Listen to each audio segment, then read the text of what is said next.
Welcome back to Tunes of the Month, where I'm going to go through my different tunes that I've made this month and just say which ones I like and which ones I don't like. Well, I do like all of them, but obviously there's a tier as to how I like them. As I've said in previous videos, there is the AI difficulty, which is set to expert. I'm using automatic shifting, so feel free to destroy me in whatever comments you leave. And as well, I would just say I've swapped from, I think I was on standard steering to simulation steering following some testing with a friend on one of the tunes on this. So that has played an effect, but all these were used after that. All the footage was recorded about a week ago. I just haven't had a chance yet to actually sit and record the voiceover, so I'm only vaguely remembering everything that I recorded in this, so I'm going to be learning everything at the same time.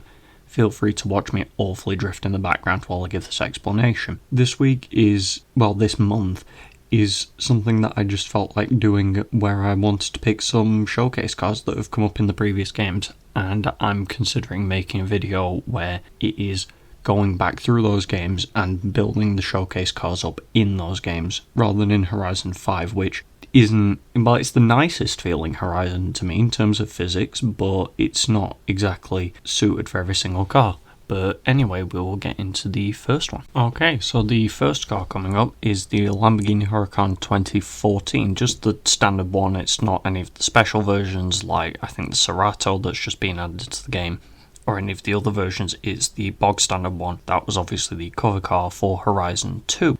This one has 707 brake horsepower, and to be completely honest, I didn't enjoy recording the background footage you're currently watching. I was just sat there trying not to scream half the time because the car suffers from understeering issues. However, I'm going to have to deal with that another time as it's already up and I'll have to make another version too. When the files are actually up, which I can't currently see, they all are like version 2, version 3, version 4, because as I've been tuning these, I've actually been learning more and more about how to actually tune rather than just slapping the exact same rough things onto every single one. And I've actually gotten slightly better just by the process of making these and recording these, which, yeah, at the end of the day, it's a learning process. Everyone needs to learn, and I guess I'm learning too, so it'll always be a good thing. I mean, what else can I say really? It feels okay. I've already said about my complaints about it. I mean, recording that footage took a little bit because I just kept screwing up. I record all of these really early in the morning, and then I usually, on the same day, record the voiceover and then edit and then upload on the same day. But because of a variety of reasons, I haven't done that. So I remember this one specifically took a while, so very fun. But anyway, the next one is coming up. So at number 2, a incredibly close second actually on this one, is the Lamborghini Centenario. I don't actually need to specify what this car really is because, well, it's one, the cover car for another game like the last one, but it's also just the fact that it's quite distinct. There's not like 10 million versions of it like there is with the Aventadors and there is with other car brands like, well, mainly just Lamborghini actually. They make like 10 versions of every car. But this one, they've just left it at one because if I remember correctly, it was made for, I think his name's Ferruccio Lamborghini, if I remember correctly. It was made for his 100th birthday, and there's only about 20 of them in the world, plus the one that's in the Lamborghini Museum. But anyway, enough nattering about the history of the car. The car itself has about 1,385 brake horsepower. It was a nightmare to tune. This was the car that I was going through, changing all my settings around. I changed up to performance mode at 60 FPS to test this. I went through hell to actually get this right. And then I didn't like it, so I made another one. And there's 3 different versions of racing tunes for this car actually up now. So I'll get there eventually. That's the important thing. And so this one, it handles quite nicely. It's not quite where I want it to be yet. However, it is definitely on the way there. By the time that I'm going to get to that point, however, I have no idea, as I already have a rough idea of what is coming up for May, and I think I'm going to really enjoy building those instead. So this may pop up again in the future. At the minute, I'm genuinely not sure. I will have to see. But yeah, no, it handles really great. I did have some problems with it, but they were ironed out quite quickly due to just posting on Reddit pretty much, and then some really good advice from one person that I can't remember. But anyway, it's time for some runners-up. So, this is the Chevy Corvette Z06, the 2015 version. So, the reason that this one is up here is pretty much because I really like the car. There's genuinely not many other reasons for it. I used to drive this in Horizon 3, in Horizon 4. I've obviously done it in Horizon 5 now. It's always a car that I come back to when I want some kind of modern muscle or sports car. It depends what game it is. I think they've changed the definition like twice on the actual game settings as to whether or not it's a muscle car or whether or not it's a sports car or supercar. In this game, I think they have put it as modern muscle, which is really funny to me because you have Camaros, you have Mustangs, you have Dodge Hellcats, and then there's just tiny little sport Corvette just sat there, just in the middle of these giant beefy muscle cars. But anyway, it pushes out 835 brake horsepower. Again, it handles quite well. This is the, I think, it's the first and only one on this list that is actually rear wheel instead of all wheel drive, just because I try not to drivetrain swap where possible, unless it's off-road cars. Then I will immediately whack on all wheel drive to make just using them a lot easier. But other than that, I think there's not much more else to be said. It's mostly in the background footage. It's relatively smooth to drive and it's pretty fun. So I'll just kind of leave it there. So this is the Audi Sport Quattro 1983. This one is relatively, well, the sole reason that it's here is just because I used it for Forzathon this week and it crushed.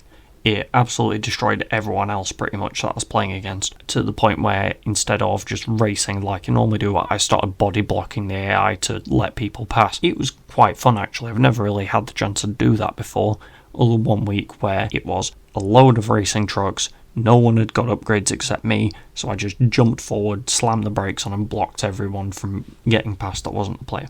It was kind of fun. And then this is just, it's all-wheel drive by default. I've not changed that. It pushes out 366 brake horsepower, and it's generally quite fun to just drive around in, purely because it's relatively smooth. It's got half-decent handling on it, so throwing it around corners is quite nice, especially when it gets on the dirt and it can kind of stick the back end out. That's quite fun. Do enjoy that. And then after that, I don't know. I don't know what else to say. I just find it fun. Go and try it. The code was on the screen at the start. Just go try it, you'll see what I mean. But I think this will lead on to the last one though, which is the winner. So the last car on this list is the AMG 1, the Mercedes AMG 1. Well, I didn't need to say that again. It's on the cover of the game, you know exactly what I'm talking about. It's not exactly complicated, but it was just really fun. I enjoyed it a lot. It handles well. I've built it nice. Turns corners incredibly fast, especially at high speeds. It's very snappy. It doesn't really jump ahead at the start, but it's more a case of if you wait a bit, take some corners, deal with the AI getting in front of you for a little bit, then undercut through all the corners, you'll get ahead quite quickly, and then getting onto the straights, once you've got speed built up, it will just go. But I don't know what else to say. It's really fun. There's not really any big stories like with the other ones. I've not really used this car very much. I only really used it to make this because I thought I've never actually used this. I may as well try it for once rather than just leaving it sat. I got it at the start of the game gifted when I played. No, I didn't. I think I got it on Forzathon because I played on week 1. And I think it was actually the Forzathon car, so I got it for free there. But, I mean, other than that, I've not touched it at all. So I guess I just tried it and it was really fun. And it was a genuinely close competition for this or the Centenario, but this won me over in the last minute when I was testing for the video when I was recording. But yeah, that'll be it for this one. So, to cut things a little bit short, and just to finish things off, this is it really. I mean, I definitely vented a few frustrations at some of the cars that I'd built, but most of it was generally positive at least, which I'm happy about.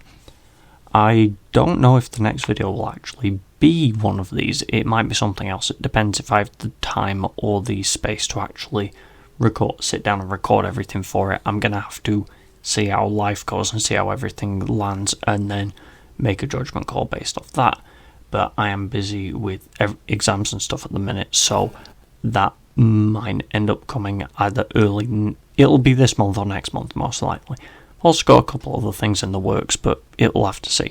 But anyway, in terms of this, all the tune codes are where they should be, hopefully, and I will see you all in whatever the next video is.